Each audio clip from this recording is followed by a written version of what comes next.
I have been dying to break down some key moments of the Alex Jones defamation trial. This whole thing was a complete shit show from beginning to end. But certain things did happen during the course of the trial that I think is important to shed some light on. It seems everyone hates Alex Jones. The plaintiff's lawyer hates him. The judge hates him. The jury hates him. And it seems even his own lawyers hate him too. I mean, how could they not with the level of mistakes that they've made? Now, I realize, as anyone who actually watched the trial can see as well, that this was a total kangaroo court. Alex wasn't going to win no matter what he did, but don't give the other side more ammo to use against you. Don't make their job any easier for them. Stop helping them. Just stop. I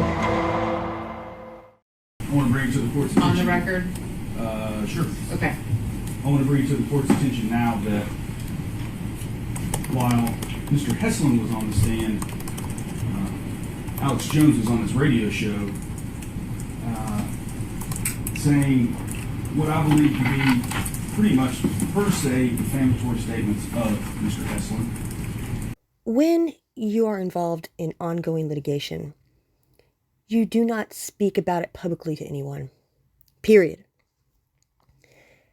Alex Jones has been saying over and over that when he talks about Sandy Hook, his videos get edited, so his words get taken out of context to make it look like he was saying something other than what he actually meant. So if this is true, why would you keep giving them more material to work with? And in addition to that, what he had to say about Mr. Heslin in this process, and even mentioned Mrs. Lewis's name, I believe goes directly to her claim for intentional infliction of emotional distress. And I am going to admit through her the video of Mr. Jones on his show not 45 minutes or so ago. I wanted to bring that to the court's attention now in case we needed to talk about it so that the jury doesn't have to leave when I bring it up. All right. Are you going to have an objection? I haven't seen the clip. Is it the whole show that he'd like to bring in, or just a piece of it? It certainly isn't the whole show I'd like to bring in. I don't think it has any value. Oh, shut up. Nobody cares if you think the show has any value or not.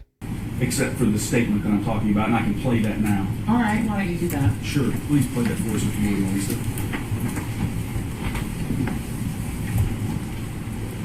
I thought it was an act when I saw some of the stuff on TV, just because he came off his show.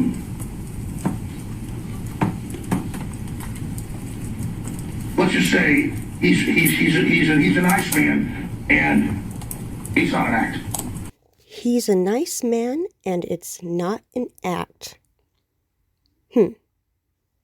Okay. He is being manipulated by some very bad people. Even shifts the blame of the lawsuit off of him by putting it on someone else, saying he's manipulated by very bad people. But I'll just say, because I gotta be honest, he's slow, okay? And his ex-wife is not. I don't think he's stupid. It's funny how he walks it back. His ex-wife is not, and I don't think he's stupid. I'm just saying I've got family members that are really smart in a lot of ways, but they're just real kind of quiet and have this way about them. And that's funny. He's talking like he knows he stepped in it. He's just he started digging himself a hole, and yeah, I think he kind of realized it right there. And they move at a different pace, like they're fast in some ways and slow in others. And I think Heslin acts like somebody on the spectrum, and it makes me feel like an even bigger jerk. But when I saw him, like, there's something about this guy. This doesn't look. And now that I've been around him for over a week, I'm like, okay, now I know. And look, folks, I don't have some calculated point just bringing it up here. It's just that I'm around these people, and I'm looking at it, and I'm watching what's being said and what's going on, and it really then makes it clear what happened. You know how when someone gets arrested, the police read off this thing called a Miranda warning, and the first words said in this warning are, "You have the right to remain silent. Anything you say can and will be used against you in a court of law." Well, there might just be something to that. Now, I'm well aware that this is a civil case and that the Miranda warning only pertains to criminal cases. Also, with a defamation case, the defendant may actually find it in their best interest to make a public statement regarding the plaintiffs, being that retractions and apologies can be mitigating factors. But you better make sure that anything you say has been well thought through and that you have consulted with your attorneys first. Don't just go spouting off at the mouth on a whim.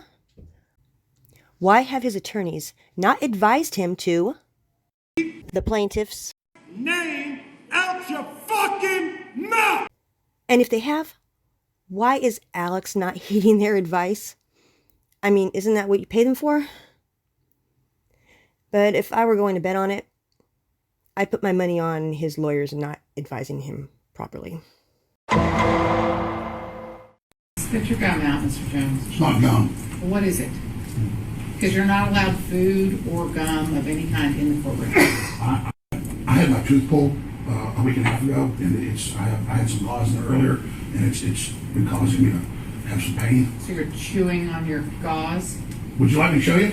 No, I just want you to answer my question. No, I was massaging the hole in my mouth with my tongue. I'm sure right here. Here. I don't want to see the inside of your mouth. Oh no, there's no gum. Hole. Sit down. If you're ever corrected by the judge, you never want to give up any indication of emotion. Never mad, never sad, never angry, never combative, always indifferent. As if it didn't even happen. Anytime something that reflects negatively on you happens in the courtroom, you want to downplay it as much as possible. Call no attention to it and move on from it quickly. Just treat it as if it's totally insignificant and not worth a second thought. You got to accentuate the positive and eliminate the negative. I have a blog where I discuss all matters on the subject of the law. I will leave a link in the description. And in this blog, there are some very good posts about how important your presentation is in the courtroom. And when I say presentation, I don't mean just in front of the jury. I mean how you present yourself to everyone from the second you walk into the courtroom. I definitely would recommend giving these posts a look over. The last one that I posted, How to Speak Like a Veteran Lawyer in 11 Minutes, is very good. The case begins the minute you walk into that courtroom. And you may say to me, well, it's just the bailiff and the court reporter. The judge and jury aren't even in there. That doesn't matter. Because the minute people start forming impressions of you in their head, say it is just the bailiff and the court reporter, they see you walk in, you look like a clown versus someone who looks really sharp. Let's use the latter. You look really sharp. You've got your things together. You're creating a very strong impression in their head. The minute they see that, the impression is being formed by these adjectives they begin assigning to you. So they think, oh, this guy probably knows his stuff. He's very confident. He's walking in. You can tell all his nonverbals are in place. They're not thinking that, but subconsciously they are. So now the judge and the jury comes in, and you already have two people who are nonverbally expressing that you've got your stuff together, that they respect you. Whenever you talk, they're looking right at you. And that rubs off on other people. Maybe not hugely, but enough for them to begin forming their impression based on what they see other people doing in your presence. So don't think that the first time you open your mouth or address the jury is the first time the case starts. No, no, no.